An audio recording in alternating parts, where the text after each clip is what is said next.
ሰላም ጤና ይስጥልን ውድ ተመልካቾቻችን አድማጮቻችን ከሰዓቱ አበይት መረጃዎች ጋር እኔ ደረጀ ሀብተወልድ ነኝ። በቅድሚያ የብልጽግና አገዛዝ በአጋጣሚ እጁ ላይ በወደቁ ታዳጊ እንስት ፋኖች ላይ እጅግ አሰቃቂና ዘግናኝ ድርጊት በሚፈጽምበት ከዛም አልፎ የፋኖ ቤተሰቦችን እና ለፋኖ መረጃ ታቀብላላችሁ የሚላቸውን ሲቪሎች ሁሉ በጅምላ እያፈሰ በእስር ቤት በሚያሰቃይበትና በሚረሽንበት ሁኔታ ፋኖች ግን በውጊያ የማረኳቸውን እንዳይጨነቁ እያበረታቱ በእንክብካቤ መያዛቸውን ቀጥለዋል።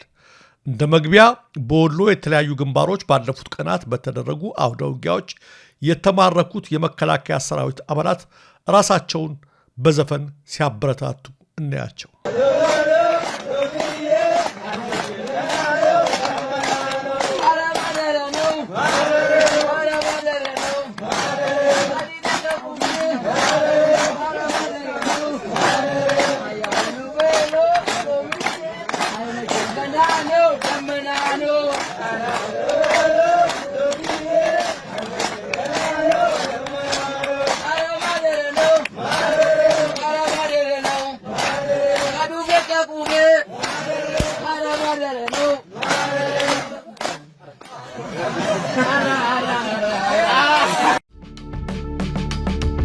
ወደ ሰዓቱ አበይት ዜናዎች ስናልፍ አፋብሃና አፋድ በጋራ ድል ማስመዝገባቸው ተነገረ። በአማራ ፋኖ ብሔራዊ ኃይል የበላይ ዘለቀ እዝና ጎንደር ጠቅላይ ግዛት እዝ በጋራ በመሆን በከፈቱት ድንገተኛ የማጥቃት እርምጃ በአገዛዙ ሰራዊት ላይ ድል በመቀዳጀት ማክሰኝት ከተማን ሙሉ በሙሉ መቆጣጠራቸው ተሰምተዋል።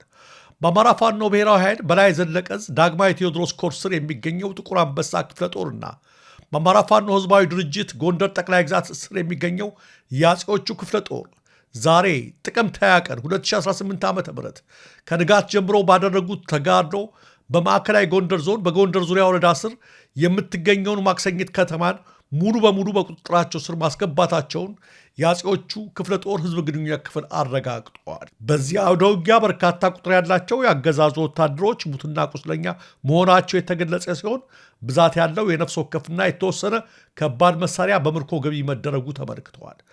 በነ ዘመነ ካሴ የሚመራው አፋብሃና በነ እስክንድር ነጋ የሚመራው አፋድ እንዲህ በአንድ ላይ በመሆን በጋራ መሰለፋቸውና ማክሰኝት ከተማን መቆጣጠራቸው በሌሎች አካባቢዎችም የሚደረገውን የትብብርና የአንድነት አሰላለፍ በማጠናከር በኩል ጉልህ አስተዋጽኦ ይኖረዋል ተብሎ ይጠበቃል። አንድ የፋኖ አመራር ከዛው ከማክሰኝት በሰጠው አስተያየትም ዛሬ ካገኘነው ድል በላይ ደስ የሚያሰኘው ድሉ የተገኘበት መንገድ ነው። ሁላችንም ለአንድ ህዝብ ብለን እስከወጣን ድረስ ጥቃቅን ልዩነትን ወደዛ ወሩረን በዋናው ዓላማችን ላይ እንዲህ በጋራ መሰለፋችን ደስ ያሰኛል። ይህ አንድነታችን ይበልጥ እየተጠናከረ ከሄደ የብልጽግና ዕድሜ እጅግ አጭር እንደሚሆን ለመተንበይ ነብይ መሆን አያስፈልግም ብለዋል።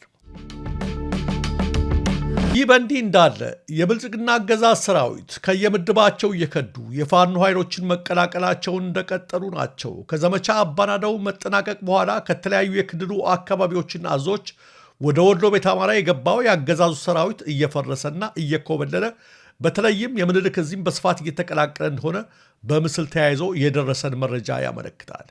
የኦህዴድ ብልጽግና ልዩ ኃይል በኦሮሚያ ክልል በአማራ ተወላጆች ላይ ሲፈጽመው የነበረውንና ዛሬም እየፈጸመ ያለውን ግፍ እንዲሁም በተመሳሳይ መንገድ ከሰሞኑ በብዛት የመከላከያ መለዮ ለብሶ ወደ አማራ ክልል በመግባት እየፈጸመ ያለውን ግፍ እያየን እኩል የሀገር መከላከያ ሰራዊት ተብለን ልንጠራ አንችልም ያሉ ከ50 በላይ ወታደሮች ባለፉት 10 ቀናት ምኒልክ እዝን እንደተቀላቀሉ የእዙ ቃል አቀባይ ከምስል ጋር አያይዞ በላከው መረጃ አስታውቋል። ቃል አቀባዩ አርበኛ አበበ ፈንታው እንዳለው እነዚህ ወታደሮች 46 ክላሽ፣ 4 ጀዴ፣ 11350 የክላሽ ተተኳሽ እንዲሁም 90 ኤፍ1 የእጅ ቦምብ በመያዝ ነው ምስራቅ አማራ ኮር ካላኮርማ ክፍለ ጦርን የተቀላቀሉት።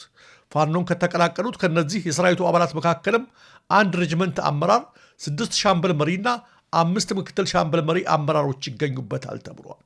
በቀጣይም እየተደረገ ካለው ውጊያ ባሻገር የአገዛዙን ሰራዊት የማፍረሱና የማስኮብለሉ ስራ ተጠናክሮ ይቀጥላል ሲል ቃል አቀባዩ አርበኛ አበበ ፋንታው ጨምሮ ተናግረዋል።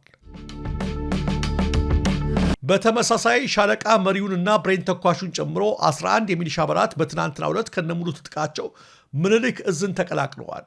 ሚሊሻዎቹ በደሃና አምደ ወርቅ ዱራ ግንባር ከተሰጣቸው የስምሪት ቀጠና ከነሙሉ ትጥቃቸው በመጥፋት ነው ምኒልክ እዝን የተቀላቀሉት ተብለዋል።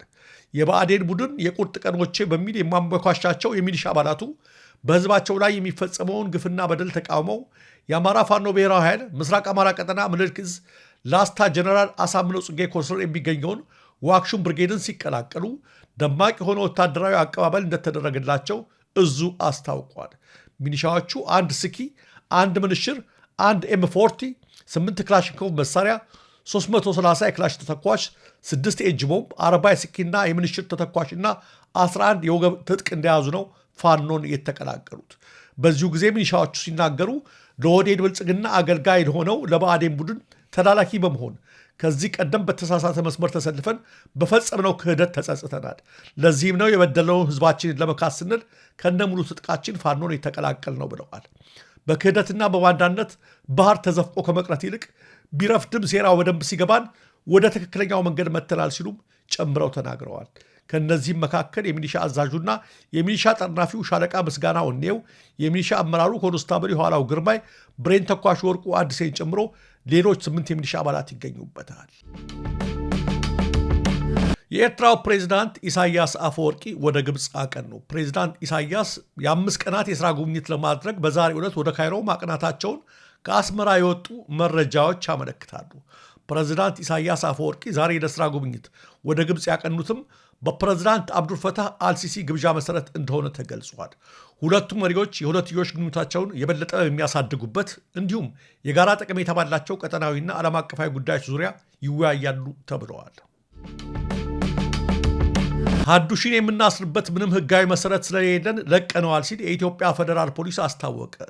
በለንደን ከጾታዊ ትንኮሳ ጥቃት ጋር በተያያዘ ታስሮ የነበረው ኢትዮጵያው ስደተኛ ሀዱሽ ጉዳይ በሰፊው መነጋገሪያ ሆኖ መሰንበቱ ይታወቃል። ለንደን በገባ በ8ኛው ቀን የጾታዊ ትንኮሳ ክስ ቀርቦበት የ12 ወራት እስር የተፈረደበት ሀዱሽ ከ1 ወር እስር በኋላ ባለፈው አርብ ከእስር ቤት በስህተት ወጥቷል መባሉ ጭምር ተጨማሪ መነጋገሪያ ሆኖ ቆይቷል። ከዚያም ለ2 ቀናት ክትትል ሲደረግበት ከቆየ በኋላ እሁድ ዕለት በለንደን ተይዞ እንደገና ወደ እስር ቤት ሊገባ ችሎ ነበር።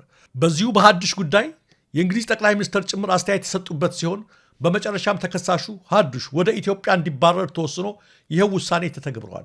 በዚህም መሰረት ማክሰኞ ሀዱሽ በእንግሊዝ ፖሊሶች ታጅቦ ከለንደን አውሮፕላን ማረፊያ ወደ አዲስ አበባ ተሳፍሯል። ትናንት ረቡዕ ጠዋት ማለዳ በአዲስ አበባ ቦሌ አውሮፕላን ማረፊያ ሲደርስ በስፍራው ከነበሩት የፖሊስ አባላት በቁጥጥር ስር አውለውት የነበረ ቢሆንም መጠነኛ ቃለመጠይቅ ካደረጉለት በኋላ ለቀውታል። ስለ ጉዳዩ የተጠየቁት የኢትዮጵያ ፌዴራል ፖሊስ ቃል አቀባይ አቶ ጄይላን አብዲ ግለሰቡ በእንግሊዝ ውስጥ 12 ወራት እስር እንደተፈረደበት እንደሚያውቁ በመጥቀስ ነገር ግን ይህንን እስሩን እንዲቀጥል የምናደርግበት ምንም ህጋዊ መሰረት ስለሌለን ለቀነዋል ብለዋል። በመጨረሻም ከኦሮሚያ ክልል አርሲ ዞን 2 ወረዳዎች ውስጥ በኦርቶዶክሳውያን ላይ የተፈጸመውን ጭፍጨፋ አስመልክቶ ዘግናኝ ቪዲዮዎችና ምስሎች መውጣታቸውን ቀጥለዋል። ወላጆቻቸው ሲገደሉ እነሱ ለጥቂት የተረፉ ሆኖም የህፃን ገላቸው በስለት የተወጋጋ የ2፣ የ3ና የ4 ዓመት ህፃናት ምስል ሳይቀር ይፋ ሆኗል። ምን አይነት የጭካኔና የአውሬ ዘመን ላይ እንደደረስን እጅግ ግራ ያጋባል።